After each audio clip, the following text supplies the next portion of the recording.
welcome back. We're so glad that you're joining us again for reading the Bible together as we are going through our Lenten journey with Elijah. And this week, Elijah is on the road again. And so we've been following Elijah through his experiences, his wilderness travel. We've watched him do without, which is something we kind of want to think about during Lent. So we have these reminders of taking the time to be solitary, having these spiritual disciplines, and doing without. And so as we followed Elijah on his journey, let's just remind ourselves that last week we saw Elijah on Mount Carmel and this huge demonstration of God's power.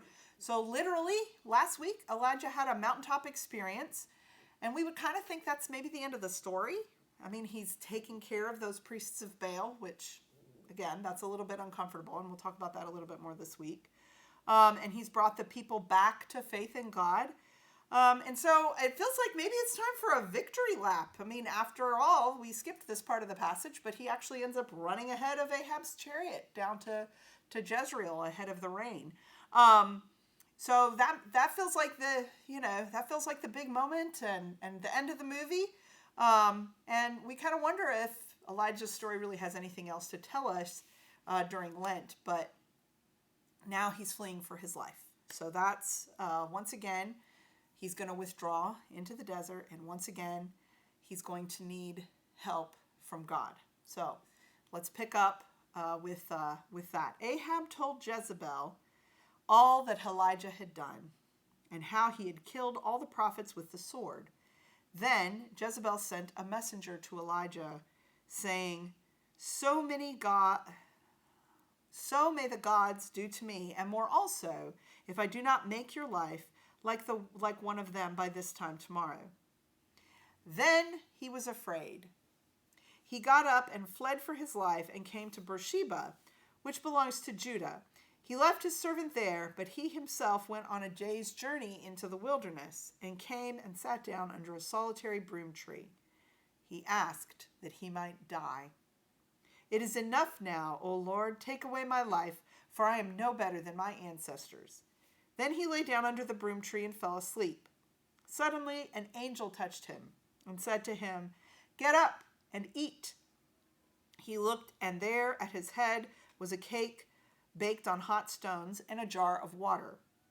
He ate and drank and lay down again. The angel of the Lord came a second time, touched him, and said, Get up and eat.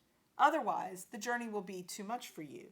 He got up, ate and drank, and then he went in the strength of that food 40 days and 40 nights to Oreb, the mount of God. And at that place he came to a cave and spent the night there. Then the word of the Lord came to him, saying, What are you doing here, Elijah? He answered, I have been very zealous for the Lord, the God of hosts. For the Israelites have forsaken your covenant and thrown down your altars and killed your prophets with the sword. I alone am left, and they are seeking my life to take it away. So before we dig in, let's just do some quick geography. Mount Carmel is up in the northern kingdom of Israel. It's over near the coast. And he runs to Beersheba, which is in the southern kingdom. So it's not just in the southern part of the country, it's in a whole different country. And it's in the southern part of, so he's basically gone a great distance. And so he runs to Beersheba, and he doesn't even speak to God the whole way there. He leaves his servant behind, and then he just keeps going, and we sort of wonder where he's going to, and we'll set that aside for a moment so that we can think about some other questions. Why has he left his servant behind? And even though this may seem like an obvious question, why is he afraid of Jezebel? Because after all, Jezebel's one person, and he's faced great crowds of people on the top of Mount Carmel, including 450 priests of Baal. But the really big question, which we will kind of start to answer this week and hopefully finish answering next week, is how can he be so discouraged when he's had such a great victory? So that's what we kind of need to ponder as we go looking into this next section, and some of that is going to be explained. But it is a telling thing that he's chosen to go off on his own at this time. All right, so let's continue. He said, "Go out and stand on the mountain before the Lord, for the Lord is about to pass by." Now there was a great wind, so strong that it was splitting the mountains and breaking the rocks in pieces before the Lord. But the Lord was not in the wind. And after the wind, an earthquake. But the Lord was not in the earthquake. And after the earthquake, a fire. But the Lord was not in the fire. And after the fire, a sound of sheer silence. When Elijah heard it, he wrapped his face in his mantle, and he went out, and he stood at the entrance of the cave. Then there came a voice to him that said, "What are you doing here, Elijah?" And he answered, "I have been very zealous for the Lord, the God of hosts, for the Israelites have forsaken your covenant, thrown down your altars, and killed your prophets with the sword. I alone am left, and they are seeking my life to take it away." Then the Lord said to Elijah, "Go, return on your way to the wilderness of Damascus. When you arrive, you shall anoint Hazael king over Aram. Also, you shall anoint Jehu, son of Nimshi, as king over Israel. You shall anoint Elisha, son of Shaphat, of Abel Maholath, as prophet in your place. Whoever escapes from the sword of Hazael, Jehu shall kill, and whoever escapes from the sword of Jehu, Elisha shall kill. Yet I will leave 7,000 in Israel, all the knees that have not bowed to Baal, and every mouth that has not kissed him." So, it turns out that the answer to some of our questions may be that Elijah has a much more bleak picture of reality than God does. We're going to dig more deeply into that in just a second. But first, I wanted to just go back and highlight a few things. So I want to reread a little bits and pieces of what we went through and talk about it. But now that we've had this story in its entirety, I want to just back up a second and look at it, because it turns, maybe some of this stuff occurred to you along the way. Maybe it didn't. But there are some really interesting parallels between Elijah and Moses.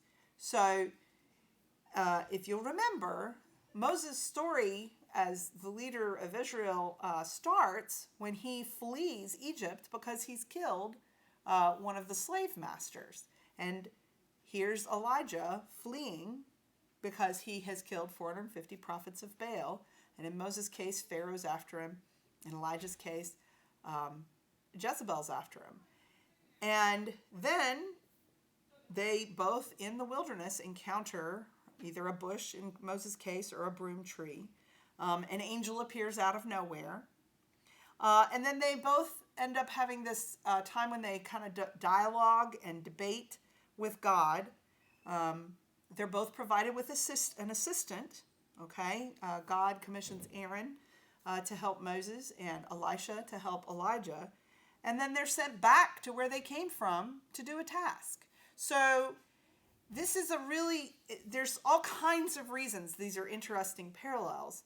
But to me, what's interesting about this is it feels like the end of Elijah's story, but if you're looking at it and comparing it to Moses, this is actually how Moses' story begins. So God's really not done with Elijah and his ministry. He still has big plans.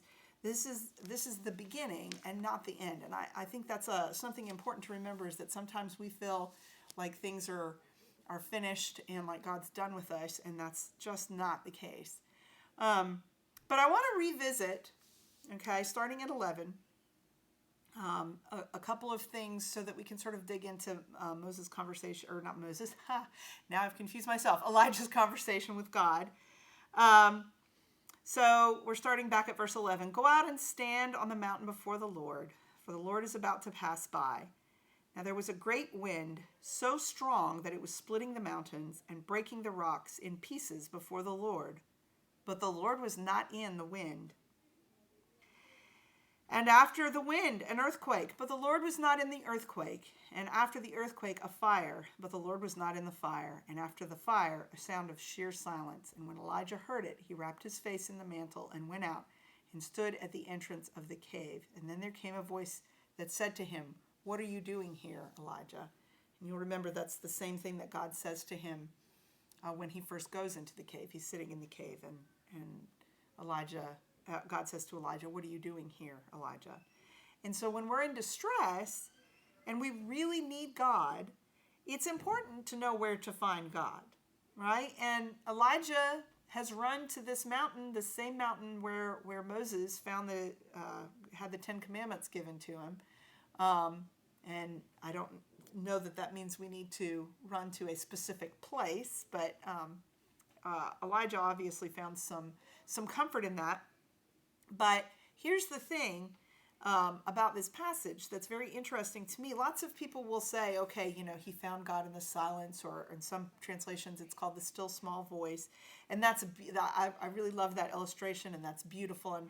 And I think we should cherish that and hold it in that. That's very true. But I also think we should look a little bit closer, because God's not in the wind or the earthquake, but there's still a wind, there's still an earthquake, there's still a fire, because God needs to remind Elijah that he is still the master of those. He is the master of the wind, the earthquake, the fire, all of these huge, powerful forces that we find our world feeling out of control.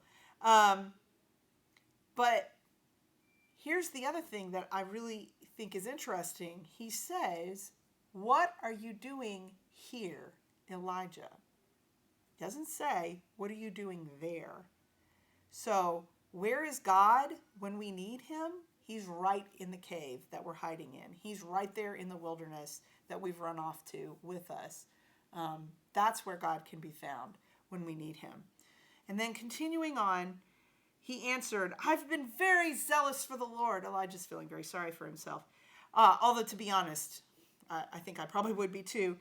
"For the Israelites have forsaken your covenant, thrown down your altars, and killed your prophets with the sword. I alone am left, and they are seeking my life to take it away." And then the Lord said to him, "Go, return on your way to the wilderness of Damascus, and when you arrive," and he gives him all these jobs to do, "yet I will leave 7,000 in all of Israel, all knees that have not bowed to Baal, and every mouth that has not kissed him." Not only does God come to us when and where we least expect it, but he calls us to trust him in some situation that seems really bleak. So he's looking at Elijah and saying, well, I know that you see the situation this way, but I know what's going on. And so when the outcome seems impossible, God is there with a plan. In fact, he gives Elijah a very specific plan. Here's the 3 people that you're about to go talk to and appoint. And so he knows what is happening better than we do, and he expects us to follow him, even when we're in these awkward situations like Elijah, where it seems very hopeless. And it's also important to remember that even though God will always take care of us, in the interest of good stewardship, we have to guard ourselves against the kind of exhaustion and despair that Elijah faced, unless we know for sure that it's entirely necessary. So we're going to talk about that next week, about guarding ourselves. But in the meantime, let's remember to trust God, even in the hopeless situations, and remember that his plan is there and that he is there, even when we don't necessarily see him. Thanks, and we'll see you next week.